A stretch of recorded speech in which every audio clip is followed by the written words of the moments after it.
Assalamualaikum warahmatullahi wabarakatuh. Hai sobat, hari ini saya lagi pengen membuat video reaction. Hari ini saya akan video dari channel Lensa Aswaja. Channel ini selalu mengutarakan tentang agama Islam ya, cerita-cerita, kisah sahabat Nabi, kisah Nabi dan Rasul ya. Hari ini saya menonton tentang yang berjudul Mengharukan Rasulullah. Suruh kita dengar baik-baik ya. Ini ada khutbah terakhir Rasulullah SAW. Ayo kita mulai menonton videonya. Bismillahirrahmanirrahim. Assalamualaikum warahmatullahi wabarakatuh. Nabi Muhammad diutus oleh Allah Subhanahu wa Ta'ala sebagai rahmat bagi alam semesta dan juga untuk memperbaiki akhlak umat manusia. Ini sebagaimana sabda Rasulullah Shallallahu Alaihi Wasallam, sesungguhnya aku diutus untuk menyempurnakan akhlak yang baik. Hadis riwayat Al-Bukhari. Nabi Muhammad tidaklah berkata dengan nafsunya. Setiap perkataannya atau hadisnya adalah kebaikan. Ada begitu banyak dari kalangan sahabat Nabi yang menghafal dan menjaga serta mencatat setiap perkataannya yang riwayatnya sampai kepada kita. Selain itu, dikatakan juga oleh kebanyakan ulama bahwa tidak ada seorang manusia pun di muka bumi ini yang sejarah perjalanan hidupnya dicatat secara detail dan lengkap seperti perjalanan hidup Rasulullah Shallallahu Alaihi Wasallam. Dan berikut ini adalah sebuah sejarah indah namun mengharukan yang pernah mencatat tentang isi dari khutbah terakhir Rasulullah Shallallahu Alaihi Wasallam, yang dikabarkan bahwa khutbah terakhirnya ini dianjurkan bagi kita sebagai umatnya untuk mendengarnya secara baik-baik dan mengamalkannya dengan sungguh-sungguh. Dan selain itu akan dibahas juga tentang warisan Rasulullah untuk kita sebagai umatnya, yang dikatakan bahwa Sayyidah Fatimah yang merupakan putrinya Rasulullah Shallallahu Alaihi Wasallam itu tidak boleh menerima warisan dari Rasulullah Shallallahu Alaihi Wasallam. Lantas apakah isi khutbah terakhir Rasulullah itu dan apa yang diwariskan Rasulullah itu? Lalu mengapa Sayyidah Fatimah tidak boleh menerima warisan Rasulullah? Simak ulasan sampai akhir hanya di channel Lensa Aswaja.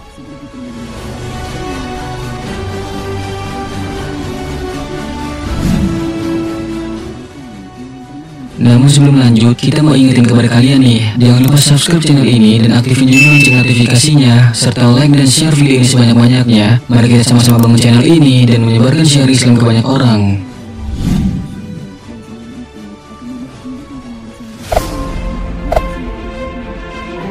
Khutbah terakhir Rasulullah.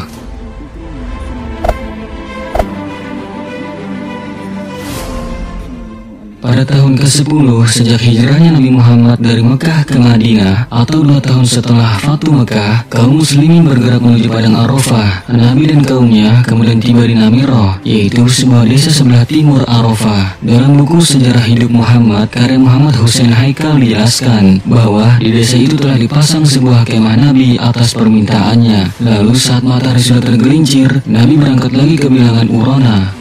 Di tempat itulah orang-orang dipanggilnya. Saat berada di atas unta, kemudian Nabi menyampaikan khutbah terakhirnya dengan suara yang lantang, yang oleh sebagian ulama dikatakan bahwa khutbah itu dinamakan dengan khutbah Arafah, dan ada juga yang menyebutnya dengan khutbah wada atau khutbah perpisahan. Lalu setelah mengucapkan puji dan syukur kepada Allah Subhanahu wa Ta'ala dengan berhenti pada setiap anak kalimatnya, Rasulullah pun menyampaikan khutbah terakhirnya dengan berkata, "Wahai manusia, dengarlah baik-baik apa yang hendak kukatakan ini. Aku tidak mengetahui apakah aku dapat bertemu lagi dengan kalian semua selepas tahun ini atau tidak. Oleh karena itu, dengarlah dengan teliti kata-kataku ini dan sampaikanlah kepada orang-orang yang tidak hadir di sini pada hari ini." Lalu Rasulullah pun melanjutkan khutbahnya, "Wahai manusia, sebagaimana kamu menganggap bulan ini dan kota ini sebagai suci, anggaplah jiwa dan harta setiap orang muslim itu sebagai amanah yang suci. Kembalikan harta yang diamanahkan kepada kamu, kepada pemiliknya yang berhak. Janganlah kamu sakiti siapapun, agar orang lain tidak menyakiti kamu lagi.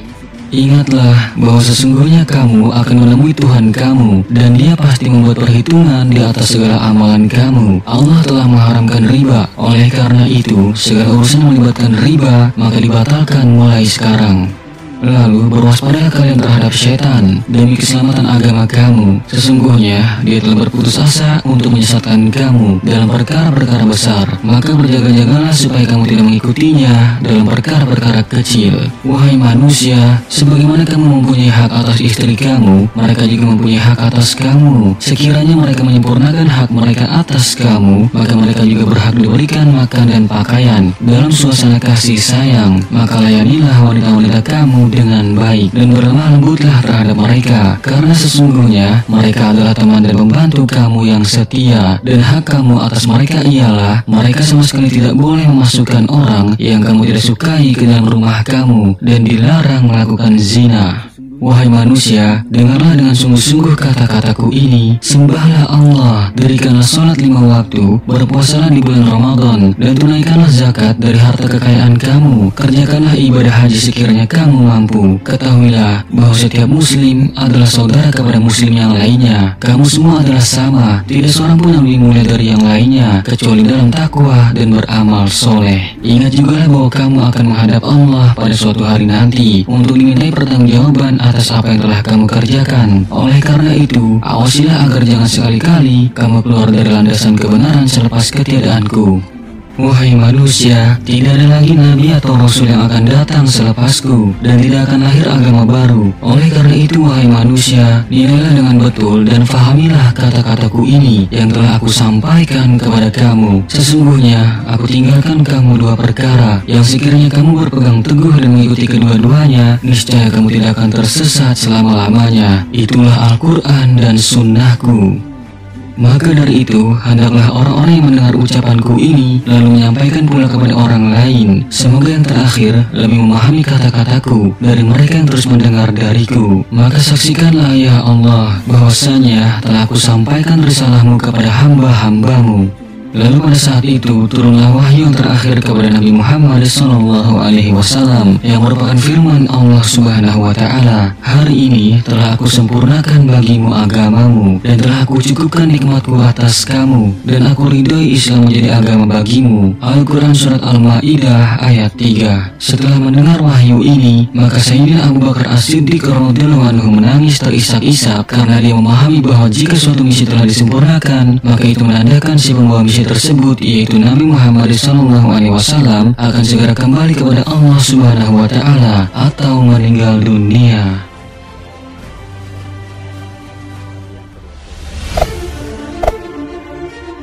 Warisan Rasulullah.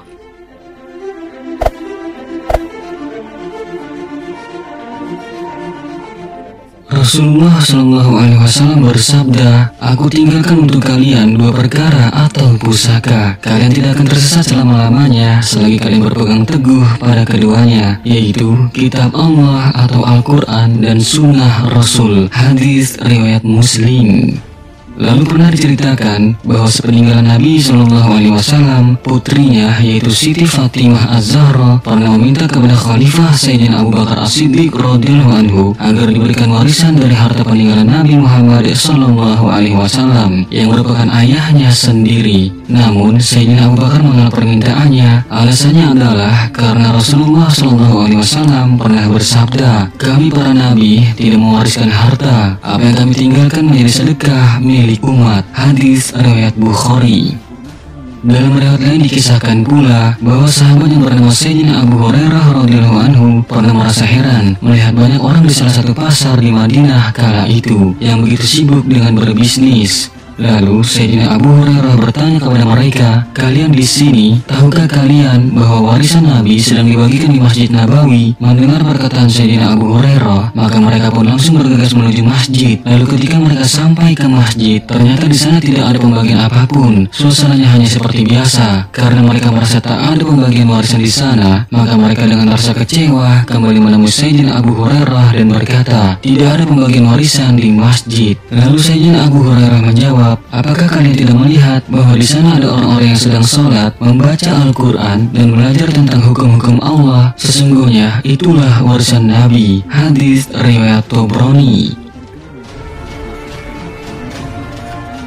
Dua kisah ini menegaskan kepada kita bahwa warisan penting yang ditinggalkan oleh Nabi Shallallahu Alaihi Wasallam bukanlah harta, akan tetapi ajaran Islam. Karenanya ahli waris Nabi bukanlah keturunannya, melainkan ialah para ulama. Seperti diungkapkan para perawi hadis, ada yang mengatakan ulama adalah ahli waris para nabi. Sebagai ahli waris Nabi, para ulama memikul beban dan tanggung jawab dakwah, yaitu kewajiban menyeru dan mengajak manusia ke jalan Allah Subhanahu wa Ta'ala melalui tabligh, amar ma'ruf dan nahi mungkar, serta beramal soleh dan keluhuran budi pekerti.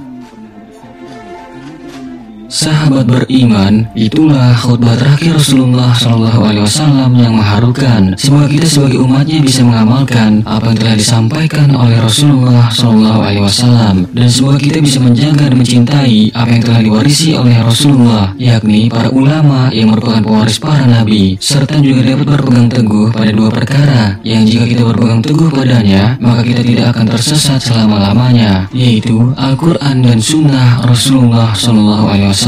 Semoga kita termasuk dalam golongan orang-orang yang diridhoi dan diselamatkan di dunia dan di akhirat. Amin ya Allah ya Rabbal Alamin. Jangan lupa like dan share video ini sebanyak-banyaknya, yang mudah-mudahan ini bisa menjadi ladang pahala jariah bagi kita. Terima kasih, sampai jumpa di video selanjutnya, dan sungguh kebenaran hanya milik Allah Subhanahu wa Ta'ala, dan mohon maaf jika ada kesalahan, itu merupakan suatu kelalaian dari kami. Wallahu a'lam bishawab. Wassalamualaikum warahmatullahi wabarakatuh.